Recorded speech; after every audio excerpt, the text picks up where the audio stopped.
Have you ever caught a rare, shiny, or mythical Pokemon with awful IVs and thought, Are you man, if serious? only this could be a Hundo? Well, now it can. For the first time ever in Pokemon Go, we're getting Hyper Training, a feature lifted straight from the main series games, and it can totally change the way that we think about IVs, PvP, rating, and mythical Pokemon that we usually only get one shot at getting in the game. Let's talk about how hyper training works, how to get the item to be able to hyper train, and most importantly, how you can use it. First up, what is hyper training? It's a feature that's been in the main series games since Pokemon Sun and Pokemon Moon, and now it's finally coming to Pokemon Go. First teased during the closing of the 2025 Pokemon North American International Championships, this is how hyper training was explained. But this particular feature we do have in the video game for Scarlet and Violet, and if your Pokemon is level 50, you can take it to the Hyper Trainer in Montenevera and give it a bottle cap, and then you get a chance to fully train up one of your stats. We have like the normal bottle caps, but then the gold bottle caps gives you a chance to hyper train every single stat. So basically, hyper training lets you max out a Pokemon's attack, defense, and HP even if it has bad IVs. And you'll train that Pokemon with an item called a bottle cap. More specifically, a gold bottle cap. To start, you'll only be able to get a gold bottle cap through the Go Pass Deluxe track during the Ancients Recovered event. The Deluxe track will be $19.99 USD, and you will get the gold bottle cap at the end of the Deluxe track. And you'll have until Sunday, June 29th, 6 p.m. local time to complete the Go Pass. But here's the catch. You only get one gold bottle cap, and it expires on July 6th, 2025 at 11:59 p.m. local time if you do not use it on a Pokemon. Here's a tip. You can only use the bottle cap on a Pokemon that's either at a good buddy level or better. And that's pretty easy to fix. All you need to do is just select whichever Pokemon you want to hyper train and take a photo with it, pet it, feed it in order to just gain one heart, which is required to make it a good buddy. Once you have your gold bottle cap, here's what hyper training actually looks like in Pokemon Go. When you select the Pokemon, in this case Eevee, you'll see a new training goals screen. This is where you choose which stats to improve: attack, defense, and HP. Each stat is tracked on a scale from 0 to 15, and as you train them, the Pokemon CP will also go up. You can raise just one stat or all three stats. It's really up to you. What's really good about this is if you happen to take a look at this Eevee on screen here, you can individually press the plus or minus button to adjust where you want the IVs to actually land. So you don't actually have to max out all the stats. You can select just one and you can make it something that's maybe more PvP viable, or you can totally just max them out to make it something really useful, like in raids, for example. After setting your hyper training goals, you get a list of specific hyper training tasks to complete. Each task is themed after a stat you're raising. For attack-based tasks, you'll be battling alongside your trainee as their buddy. An example of that would be this task right here: win 40 gym battles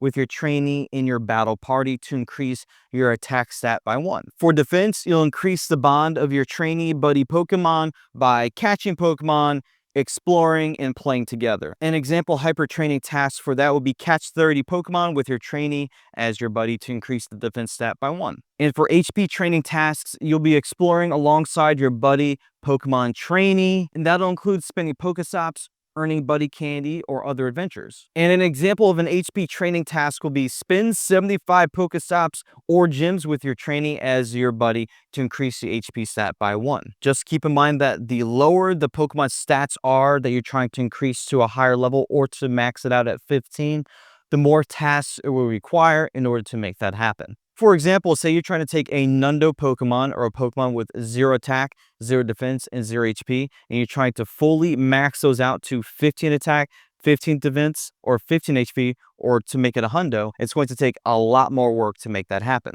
This sounds like a lot of work, but don't feel rushed because you'll have 365 days or a year to be able to complete all these hyper training tasks for your trainee Pokemon. And you'll be able to track the progress visually through those taskbars, which can be pretty satisfying to fill them out all the way. You can even adjust your training goals partway through the hyper training process. Now, after all that, I'm sure you have some questions regarding all this hyper training bottle cap talk we've been going over here. So I've prepared some frequently asked questions that I'm going to answer. And in case I don't answer any of the questions that you have in this video, be sure to comment below what you're wondering about, and either myself or another helpful community member will be able to get to you on that. So first up, can a Nundo 0 IV Pokemon become a Hundo through hyper training? Yes, even a Nundo can become a perfect IV Pokemon. It'll just require you to complete more training tasks to be able to get there. Are Shadow Pokemon eligible for hyper training? Unfortunately, no, Shadow Pokemon are not eligible to be included in hyper training,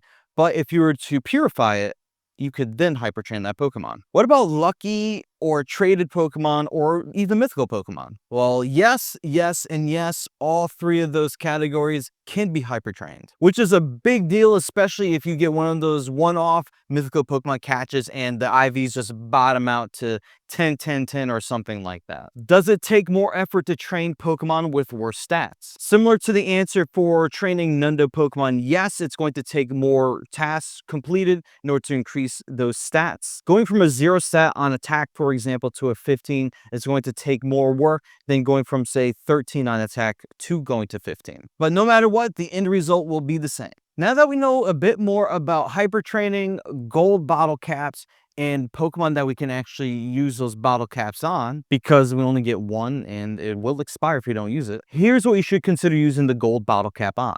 The best candidates I would consider using the gold bottle cap on would be rare shiny Pokemon with unfortunate bad IVs. So that could be something more meta relevant like Crown Form Zacian or Crown Form Zamazenta. If you happen to get one of those, but just the IVs just didn't land right, that'd be a perfect example for that. Other good general attackers would be like Rayquaza, Mewtwo, especially since Mega Rayquaza is already in the game. It's a great Mega counter, and to make a Mewtwo has to be coming at some point, right? So that'll be very good to have in the hopefully not too distant future. Mythical Pokemon might be good to consider for the bottle cap. We have mythical Pokemon that have been featured as a part of Pokemon Go Fest or Pokemon Go Tour. We also have mythical Pokemon like Genesect or Darkrai that unfortunately just can't trade in order to re-roll the IVs to try to get something better. So before the bottle cap, you were literally just locked in to just doing raids until you came across a Hundo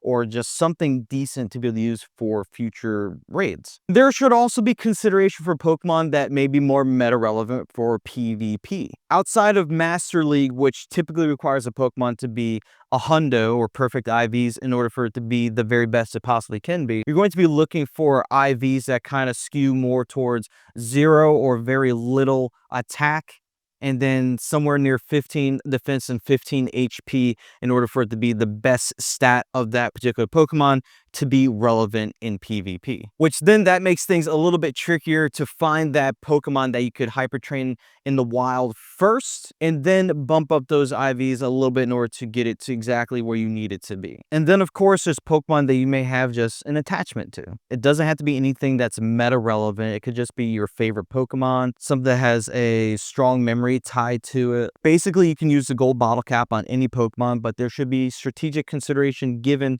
to the use of it in order to get the most bang for your buck, literally. Hyper training is one of the most exciting quality of life updates that we've seen in Pokemon Go in quite some time. For the first time, your favorite shiny, mythical, or sentimental Pokemon can be made into a guaranteed Hundo with a bit of work put into it. Just don't forget that you'll need to use that gold bottle cap on your selected trainee Pokemon by July 6th at 11:59 p.m. local time.